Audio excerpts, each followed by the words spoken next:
আমাৰ মাজত উপস্থিত হৈছে অসম চৰকাৰৰ গৃহ আৰু নগৰ পৰিক্ৰমা আদি বিভাগৰ মাননীয় মন্ত্ৰী শ্ৰীযুত জয়ন্ত মল্ল বৰুৱা।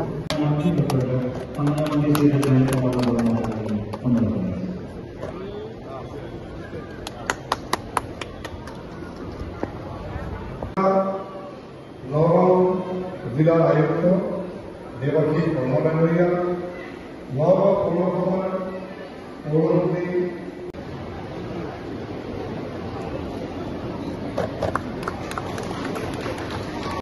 আমি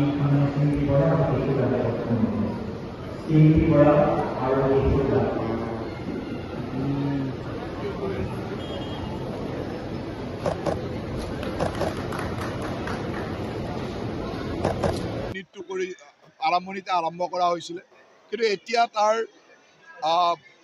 আগবাঢ়ি গৈ প্ৰায় 300 মেট্ৰিক টন পাৰ ডে কৰিব পৰা এটা ব্যৱস্থা ইয়াত কৰা হৈছে।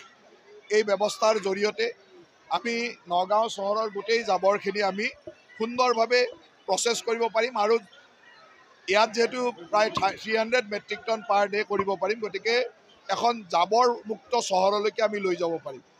জাবৰ কালেকশ্যনৰো আমি চেল্ফ হেল্প গ্ৰুপবিলাকক লগাই সুন্দৰভাৱে কৰিছোঁ আৰু ইয়াত যিখিনি প্ৰায় 50-60 হাজাৰ মেট্ৰিক টন ইয়াত জমা হৈ আছে, সেইখিনিও আমি 3-4 মাহৰ ভিতৰত ইয়াক ক্লিয়াৰ কৰি দিব পাৰিম। গতিকে এখন জাবৰ মুক্ত চহৰ আৰু সম্পূৰ্ণ বিজ্ঞানসন্মতভাৱে জাবৰ নিষ্কাশন কেন্দ্ৰটো আমি ইয়াত কৰাৰ ফলত নগাঁও চহৰখন এখন সুন্দৰ পৰিষ্কাৰ চহৰ হোৱাৰ পথত আগবাঢ়ি গৈ আছে। তাৰ কাৰণে মই সকলোকে ধন্যবাদ জ্ঞাপন কৰিছোঁ।